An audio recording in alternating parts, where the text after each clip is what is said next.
learn something every day. I had no idea. You learn something new every day. So, gentlemen, welcome to the SAX Industry Vitals podcast. This is by design. This is now our fourth one, I think, that we're recording here. So we made this joke on the last podcast, but I'm sure there are tens of thousands of people tuning in and being facetious. For the 85 to 95, 10 of which are my family members that are tuned into this podcast, we'd like to. I'm just kidding. We'd like to say that the objective of the SAX Industry Vitals podcast is really to give the marketplace sort of a sense of how we operate from a consulting standpoint in the healthcare space specifically. So with that in mind, right, we bring in a lot of our consulting partners from the industry and give them an opportunity to really just talk healthcare with us and sort of kind of cover some of the major issues that we're seeing in the marketplace today and maybe even do a little bit of forecasting for what we might be seeing in the near future. I know there's no crystal ball, but we do our best. So having said that, why don't you guys introduce yourselves to our massive audience of listeners, and Sure. We'll start there. Well, first off, thank you for inviting us. Of course. We appreciate it. My name is Darren Lizzack. I work with a company called NAI James E. Hansen with my sidekick here, Randy Horning. I've been with the same organization for my entire 24-plus year career.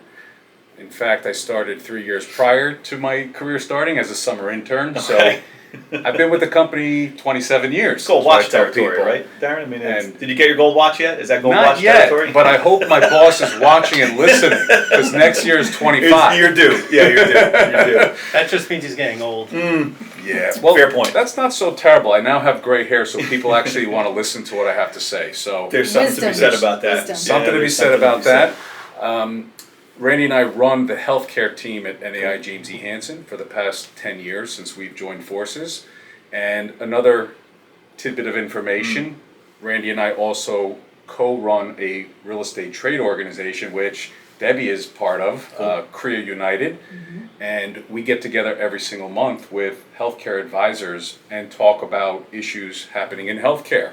So we're very happy to be here and continue those conversations here for the podcast. That's great. We really appreciate that. Randy, go ahead. Why don't you do an intro here? Thank you. Randy Horning, work with Darren Lizzack over at NAI James E. Hansen, and I've been a real estate broker for 15 years, specializing in healthcare for the last 10 years. Darren and I actually both have our master's degrees in real estate from NYU as well. Cool. I have my master's in podcasting. No, I don't. I'm lying. Let's get into it, guys. Healthcare is an increasingly complex marketplace, which is what we've been talking about a lot with some folks that we've had on the show, but just in general. What are you guys seeing out there? Well, from a real estate perspective in healthcare, what are some trends? What are you seeing? What's going on? You want to start or you want me to? So, I think healthcare is an industry that is slow and steady. It's not volatile like many of the other market segments.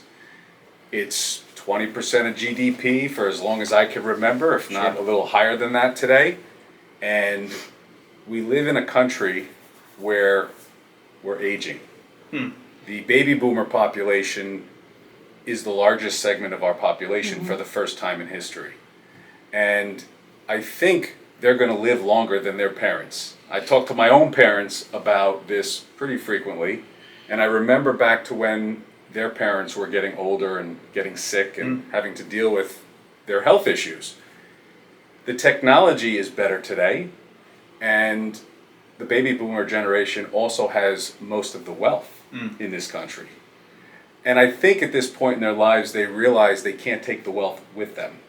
So they're going to spend money on their health needs for whatever that looks like. Sure. And it's going to be different for everybody. So speaking in generalization terms, I think healthcare is going to improve slow and steady over the next 20, 30 years.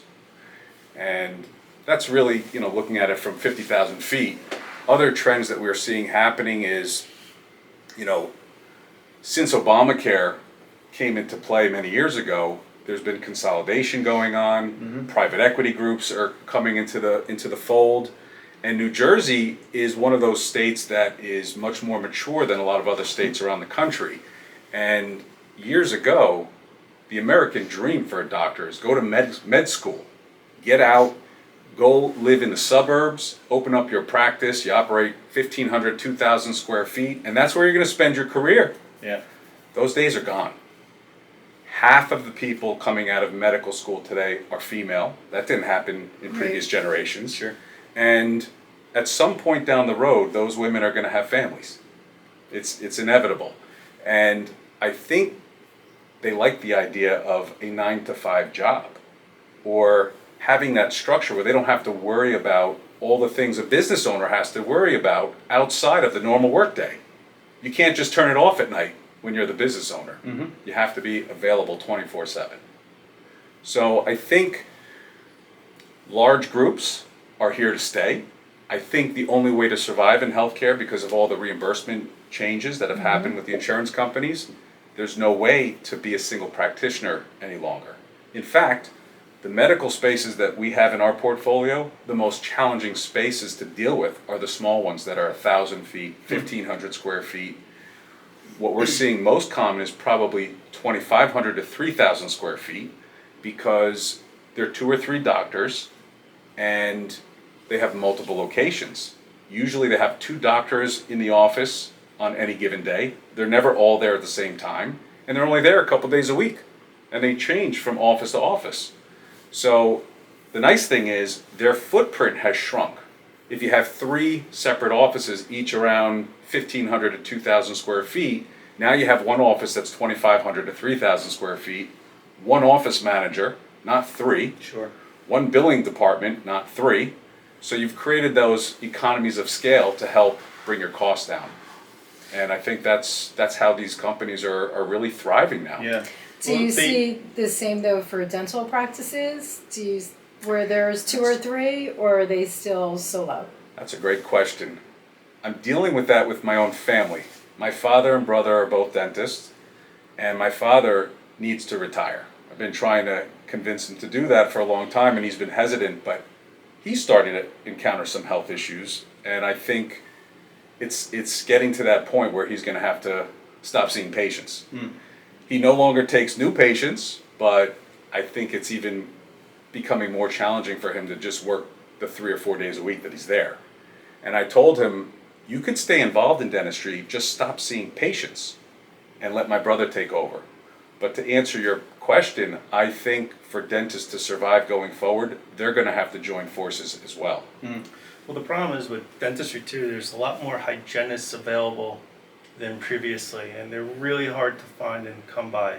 So where even if you're a single practitioner dentist, or you have 2, 3 dentists to one location, you want maybe 6 to 12 ops, and hygienists are going to be in those ops, and the doctors are circulating, and dentists are circulating, and going to patients at the very end is probably when you go to the dentist you experience. Sure. But they're finding it more hard to fill those rooms because of the lack of hygienists that are available in the market. Interesting. So we'll get back to the fact that are you the black sheep of the family as the non-dentist? I'm just kidding. I am. We'll get back. There's a lot to unpack in those conversations. As it pertains to your business, this multi-location scenario, has that been more challenging or is that easier for you guys? Well, I think that the specialties are becoming more and more granular these days. Okay. And you're adding more and more doctors to the mix that, well, when you were sick and you were growing up, you probably just went to one doctor. He was your, internal medicine doctor, and he basically covered everything. Sure. Right? Now, you still will go see your internal medicine doctor, your general practitioner, but let's just say you have an issue with your right thumb. You're going to see one doctor, but you have an issue with your left thumb. You're going to see another doctor. They're getting way more specialized, which pertains to insurance purposes. Sure. and billing purposes, because the more specialized you can get, the more reimbursement from the insurance companies you can get, and especially true when you are linked up with a larger private equity group or a hospital system or just a healthcare system that has more weight to pull. So again, back to the specialties conversation and the multi-office. is it harder or easier to find real estate space in that model? So the way I would answer that is everybody's familiar with the office market, Yep. and they think it pertains to healthcare. And The availability. office and availability, Right, which right. is Doesn't. so untrue Mm. because you can't take every office building and convert it to medical. It's just not possible. The two primary reasons for that, parking deficiencies and plumbing. Infrastructure. Office infrastructure, absolutely. Yeah. Now, do the towns have any say in that, or that's just purely the mechanics of the building? Both, because the town has certain, for instance, parking. The town has a certain parking ratio that they want for medical. Now, it's gotten more Relaxed. relaxed because there's certain types of medical groups that require more parking and certain types of medical groups that require less parking. So in almost every scenario, you're going to have to go in front of the board and explain yourself and how your practice works and how many patients you're going to be seeing, how many staff are going to be there, and justify the amount of parking you have at one building Mm-hmm. to what you're actually, what the traffic is actually going to be looking at. It gets more complicated than that because even if the town permits medical use, the real question is it adequate for the doctors? Right. And we come across that in different towns, the more mature towns or cities where parking was never a concern years ago. Now there's just a much greater need for it. Mm-hmm. But if you spend a couple $100s a square foot building out your infrastructure of your office and your patients can't find a parking spot, Right. they're quickly going to find another doctor. Sure. So it doesn't matter whether the town or the city permits the parking or permits the medical use in that particular zone. You have to see in practicality if you can accommodate your people. Now, to go into the infrastructure of the building, Yeah. not every office building can be converted to medical, simply because of the plumbing lines that are leading up to the building. Are they going to be adequate enough to handle the additional load of water that's going through? And every office building right now wants medical there. One, for stability. Right. Occupancy. The rents are higher, right? But the infrastructure of the building may not be able to take it. Two is, what type of medical are you trying to attract to the building? And in an office building, do you want those medical tenants necessarily mixing with the office tenants? Because if you have sick people walking through the building, Of course. Yeah. the office tenants are going to be upset with that. Of course, In yeah. a full medical building, completely acceptable. Everybody there is there for a medical reason. If you have consultant medical, Sure. plastic surgery, Sure. neurology, general orthopedic, physical therapy, those are not practices that could transmit diseases or people being sick walking through, and those are more generally accepted, but still, you have that. Yeah, sure. You have that mix, and we come across a lot of buildings that they've designated a certain area of the building to be medical. Maybe it's a floor, maybe it's the first floor that they don't have to walk up through, they can have direct access, or maybe it's just a section of the building, larger buildings are doing this. So they're trying to accommodate both sides here. So I have a question that gets back to the 800-pound gorilla in the room, which is private equity getting more involved in healthcare, which is, it seems like we can't avoid this. We talk about it on every episode of this podcast that we talk about, because private equity is not just making a bigger influence in healthcare, it's in virtually every industry these days, including ours. Is the impact or the influx of private equity changing how you guys operate or do business? Are they more amenable to strategic investments than maybe previously, or are you seeing more moves as a result of private equity? What is that doing to the real estate market? Want to start? There's two types of private equity groups that are getting into healthcare. There's one type of private equity group that sees dollar signs. Yep. And they have no background in healthcare. They just say, oh, I'm going to buy these practices, we're going to consolidate the overhead, and it's going to just bring in a ton of cash for us.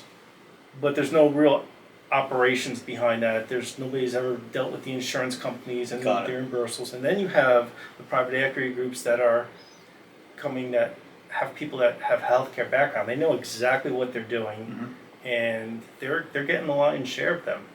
And I would imagine that latter example has more of an impact on what you do, right? Because they're probably much more aware of facilities and yeah. I think it's much more sustainable Right. because the other groups that he was referring to Yeah. are not going to be around long term. No. Right, it's an investment, strategic, yeah. One instance recently that we uncovered, a large private equity group here in New Jersey, they reached out to us. We met them at a healthcare conference last year, and they own 9 buildings in New Jersey. They have 55 locations, and they really want to tap our shoulder in terms of how to create value to exit those properties. One example, they bought a surgery center building that was no longer housing a license. Got it. That was no longer attached to the building.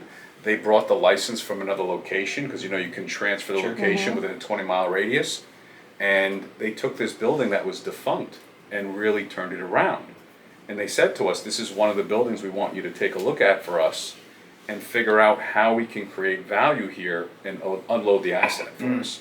So I do think there's great opportunity coming down the road for all of us that are in the business. And real estate is one of those assets that you can provide tax shelter, Right. right? And if you go and sell a business, it's a taxable event. If you're going to sell your real estate, there's ways to defer those taxes if you're implementing smart tax strategy. Sure. And one of our clients recently reached out. He's working with a consultant out of state. We've been working with him for 10 years. He's a plastic surgeon, owns a beautiful medical building. We've done all the other leasing in the building, so he's at full occupancy. And he's preparing to retire and sell his practice to a private equity group. And he wanted our opinion on the real estate specifically. And we had to tell him there's a balancing act between what you sell your business for and what you sell your real estate for. Because the private equity group looking at the business is going to look at the line item called rent. Right. And the lease. And if you lower the rent, you're going to create more value in the business. If the rent goes higher, Sure. they're going to be willing to pay you less for the business. But you also then create Have more a value in stream real of estate. revenue. Right. And that real estate, you have the best of both options. You can continue renting it, collect the income from it. You can refinance it at some point, or you could sell it. So I just want to say, Yeah, a lot of times the real estate is a very distant secondary thought to buying a practice, or when private equity groups go in and evaluate, where it should be a forethought among everything else. But it should be, how long is the term of your lease? How much rent are you paying? All right, and do you have any options? Are you buying two groups that are near each other? Where are their leases at? Maybe you can consolidate them in the near future, but they only think about these things after the purchase. And it could be used as a tool during the purchase to help create Sure. more value. Sure.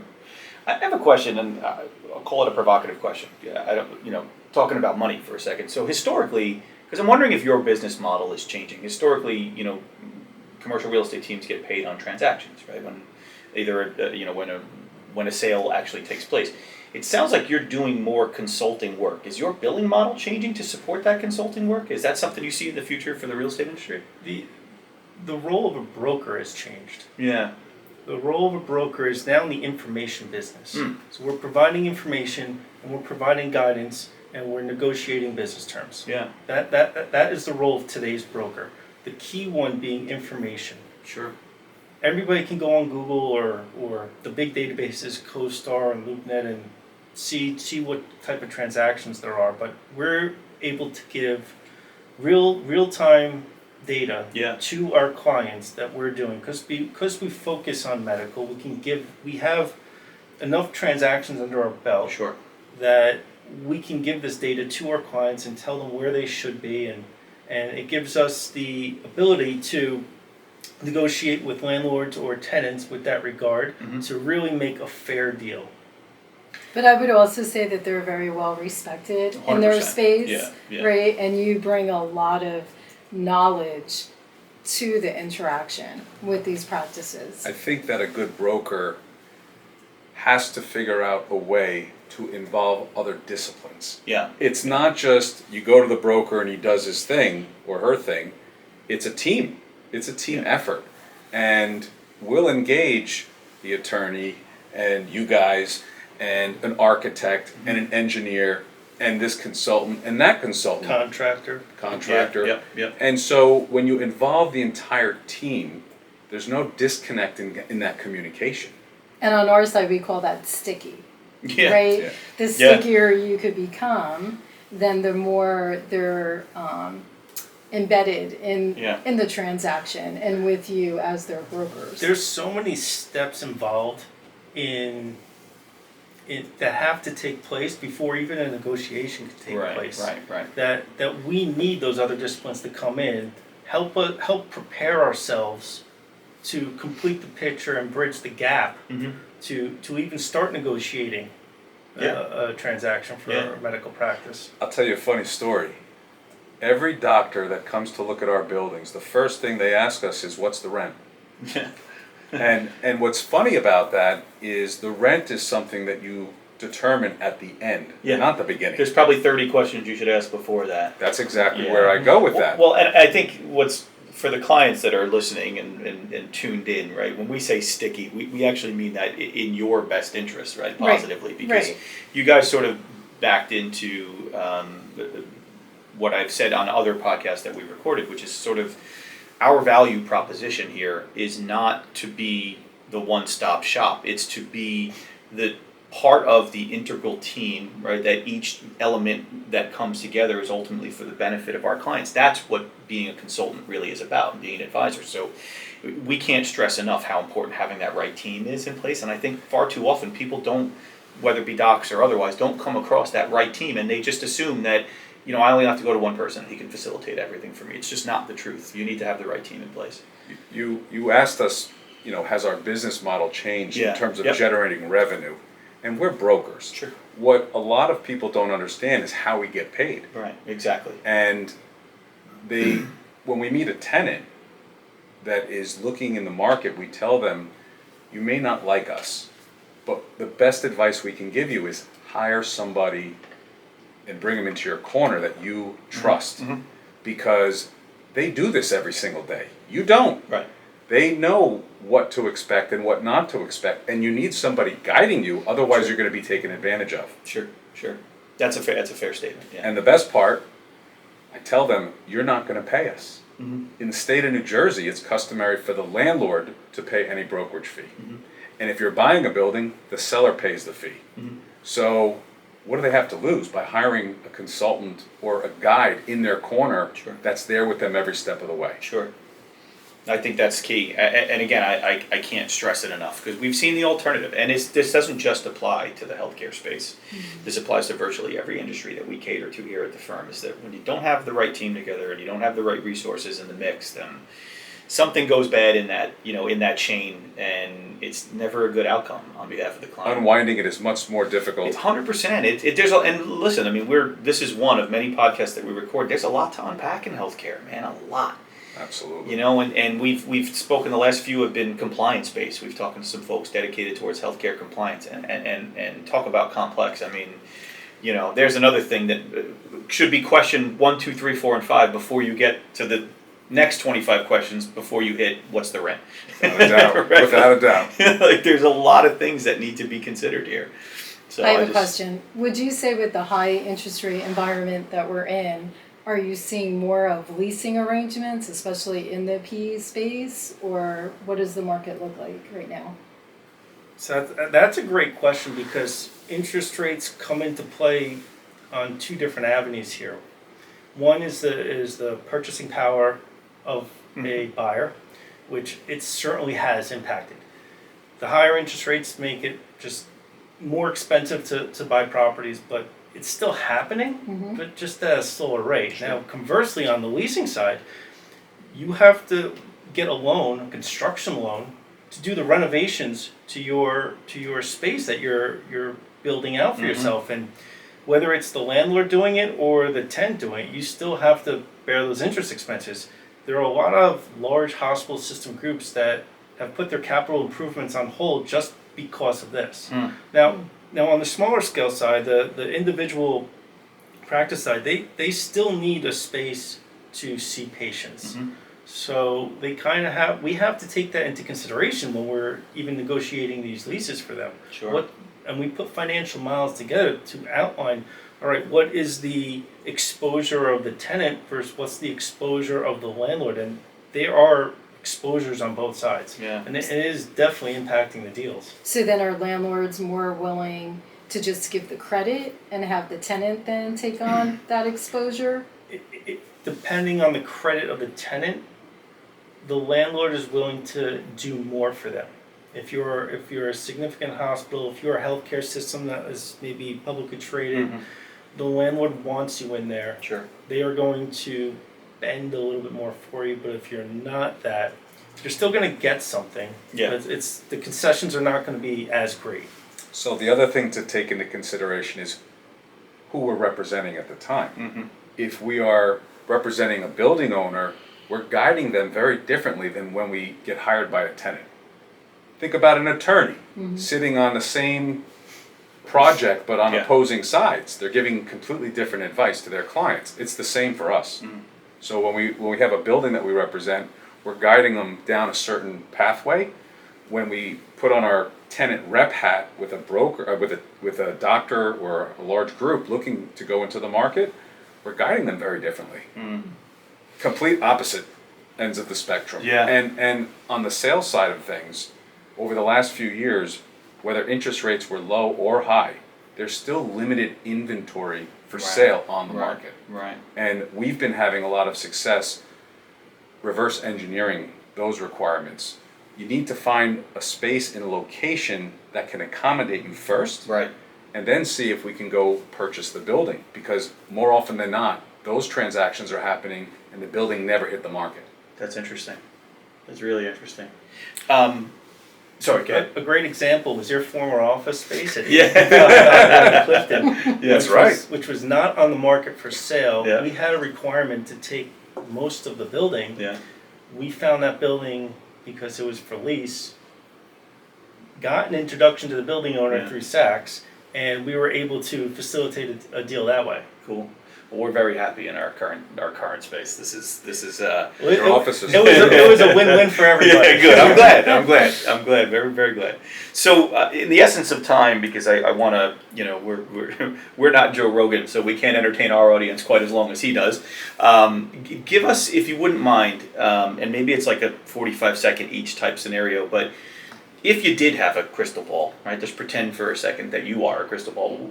What do you think the next 2 to 3 years looks like in your space in healthcare? Right? Just give us a forecast. I think the next 2 to 3 years are very promising. It doesn't matter what happens to the economy, and it doesn't matter what happens in Washington, because healthcare demand is on the rise, and there is limited supply.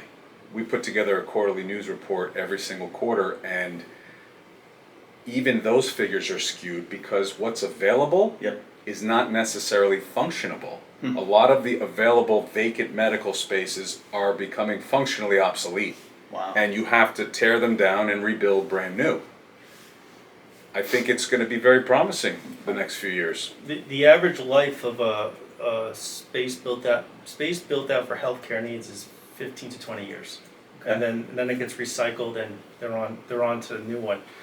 And with the behavior of the large healthcare systems, there is no slowing down. They are moving forward and they are consolidating within themselves, and they're trying to make themselves as big as they can. And I think there's a lot of positive growth coming in the next few years. Judging by what I see when I go to my doctors and what their office space looks like, I think we're probably overdue for that 15 to 20 year refresh is probably long overdue. There's still some really old cabinets in a lot of There these are doc plenty offices. of people that try to push the envelope to that 30-year mark. Don't. Don't do it. They shouldn't.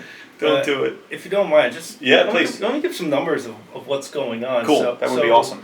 Darren and I have completed 30 medical transactions in the last 18 months. Okay. How's that versus the prior years? Is it trending up? Yes. Cool. Yes. Actually, it's about even with Okay. with the last few years that we've done. Some years, 2021, 22 was a little bit maybe higher. Okay. I think our trending upwards is because we're becoming very well known in the healthcare space. Sure. So Right. although the market has been slow and steady, Yep. Team Lizzack-Horning has been That's great. growing at a higher pace. That's great. Yeah. So What's interesting though, the average lease term is 10 years. Mhm. Within the last 18 months or so, our average lease price per square foot is $27 a foot. Okay. The market right now is call it $30 a foot. Okay. And the reason is in the concessions that are being given. So Yep. you have the asking prices versus what we're actually doing the deals at, and you have to take into account the amount of either tenant improvement allowance that the landlords are giving, the amount of free rent that they're giving, and that Sure. kind of lowers the average price per square foot because the construction costs Yeah. are raising. course. They're going up. Of course. A few years ago, even pre-COVID, you can build out a very nice medical office for $85 a foot. Mm-hmm. Fast forward to today, your average is 120, Wow. That's and significant. Yeah. dental is 200, Wow. maybe more. Yeah. And even the nicer offices, they're around 150 to 185 a square foot. I mean, 120 gets you basic average. Sure.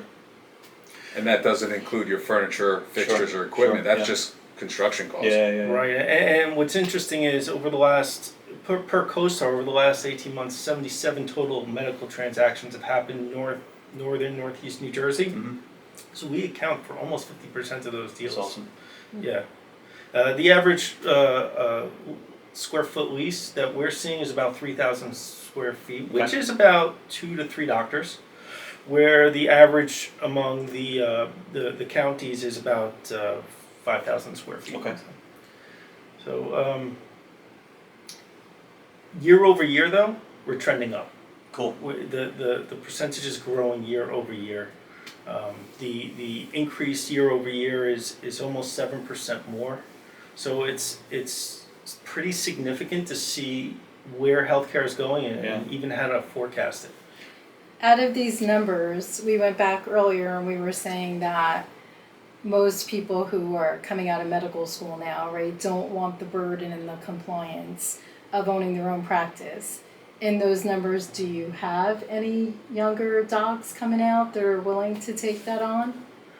There are fewer. The majority of doctors that we have as clients, I would say they're in their 50s to 60s. Okay.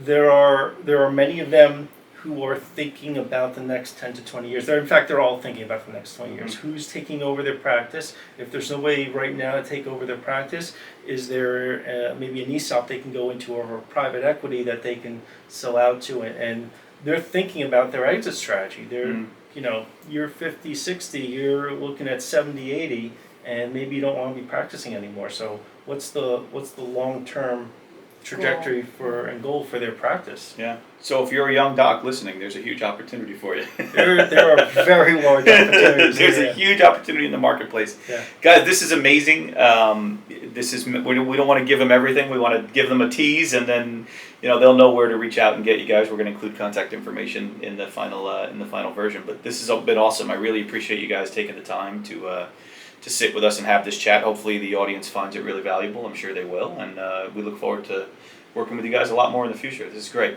Perfect. Absolutely. Thank you. Thank you for having us. Appreciate it. Thanks, guys. Appreciate your time. Tune in everybody. next time. We'll see you again.